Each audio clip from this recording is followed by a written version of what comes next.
listening to Catholic Sprout, the daily podcast for Catholic kids that strives to plant seeds of faith.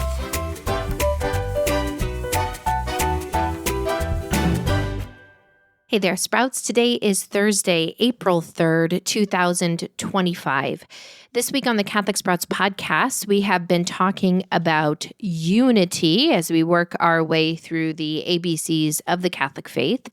Unity, that as Catholics, we are united in both faith and worship, meaning we attend Holy Mass, and it's the same no matter where we are on the planet, but also that we share a unified set of beliefs that are detailed in the Catechism. Now, this unified set of beliefs has been more clearly articulated over time as the Church has confronted various heresies.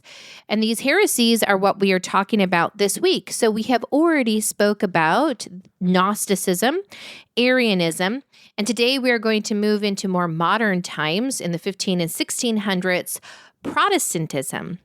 Before we dive into this very big topic, however, join me with our April prayer, the Anima Christi. In the name of the Father, and of the Son, and of the Holy Spirit, amen. Soul of Christ, sanctify me. Body of Christ, save me. Blood of Christ, embolden me. Water from the side of Christ, wash me. Passion of Christ, strengthen me. Good Jesus, hear me. Within your wounds, hide me. Never permit me to be parted from you.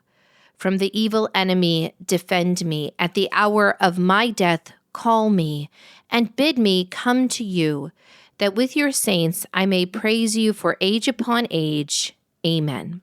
In the name of the Father, and of the Son, and of the Holy Spirit. Amen. So unlike the other heresies, you probably have heard of this one, Protestantism.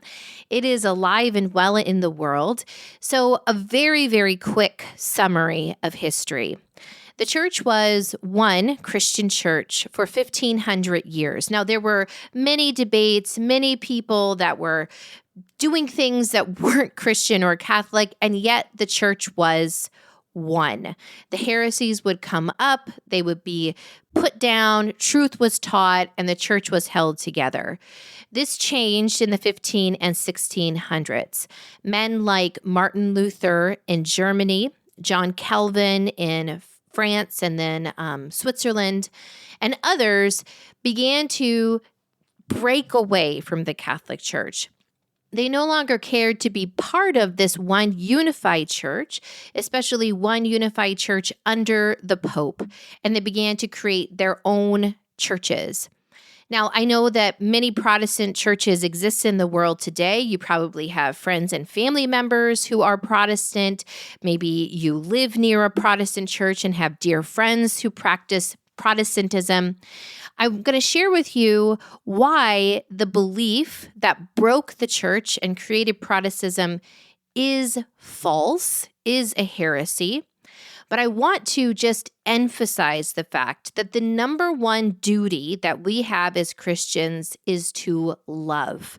That is our number one duty. So you should never treat someone poorly just because they aren't Catholic, they're Protestant.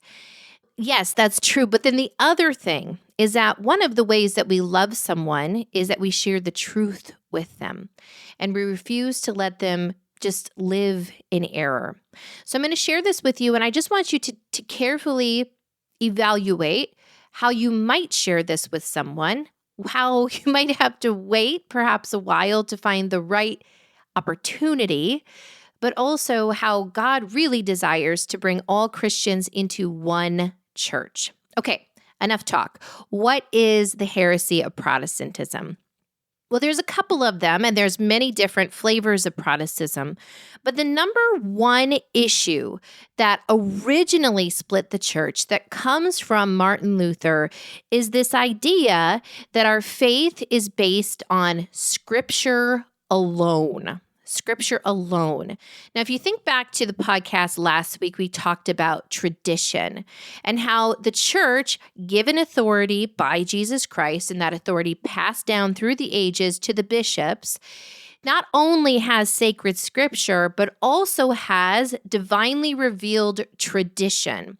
Tradition is all of those things that are not explicitly stated in the Bible. So, for example, Marian doctrine or the sacraments, right? They do not contradict scripture, but they go further. They fill in the gaps that aren't explicitly stated in the Bible. We believe that scripture is divine revelation. It is God's active word, but we also believe that God has used the bishops who are the descendants of the apostles, that he has used them to once again reveal his divine message, which has been captured in tradition, protected by the church, and passed down through the ages. So as Catholics, we have scripture and tradition. That is the full deposit of the faith. Now, Protestantism rejects tradition. And it says that you should be able to know exactly what you believe simply by reading the Bible. So they essentially got rid of half of the faith. Now, if you think of all that entails, that's a huge amount of faith that they just dumped. For example, Protestants broke with Rome. They said, where in the Bible does it explicitly say that the Bishop of Rome should be the leader of the church? And we know that scripture supports this, but also it is supported by tradition that had been established through Christ's authority in the church over 1,500 years. So that's part of what they lost, but they also lost the sacraments, Mary, and also what they lost was unity. Because you can understand that if you simply hand a Bible to someone and say, okay, this is what we believe, they could read that Bible and come to some very different interpretations.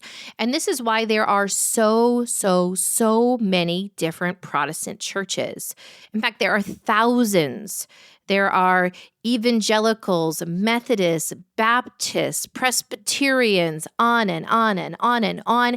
And there's more different types of Protestants every year. There's new churches being formed because there's no unity. If I don't get along with people, or if I have a slightly different interpretation of the Bible, there's nothing to stop me from just leaving and starting my own church. This is not what we do as Catholics. We are united in faith. That faith is written down in the Catechism. We are united in worship. That worship is the Mass. And we are united in one person, the Pope. Therefore, there are conflicts. There are people that are in error. There are things that are happening that should not be happening in the Catholic faith. And yet, as brothers and sisters united in faith, worship, and the Pope, we call each other to do better, to come back home, to come back to the truth. So that is the heresy of Protestantism. The other heresy of Protestantism is the idea that we are saved by faith alone. This is a scriptural confusion based on a mistranslation by Martin Luther. So we could spend a whole week of content on that as well.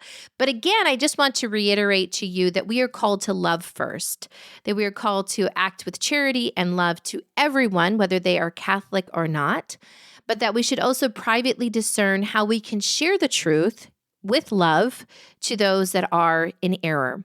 And so my challenge to you today, Sprouts, is to pray for those who you know who are not Catholic, who are Protestant or maybe even fallen away Catholics. Pray that they can once again have the light of truth shine into their lives, and ask God if He wants to use you to do that work.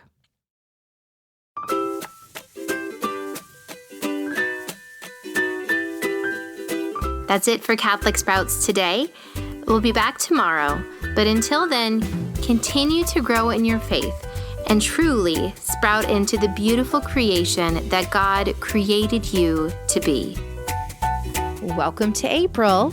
If you love listening to saint stories and coloring along, then I invite you to subscribe to our brand new Liturgical Living Listening and Coloring Vault. We have numerous stories and coloring pages that go along with the solemnities and feast days each month. And we just finished uploading everything for April. Just click to the notes for this podcast episode, subscribe, and enjoy.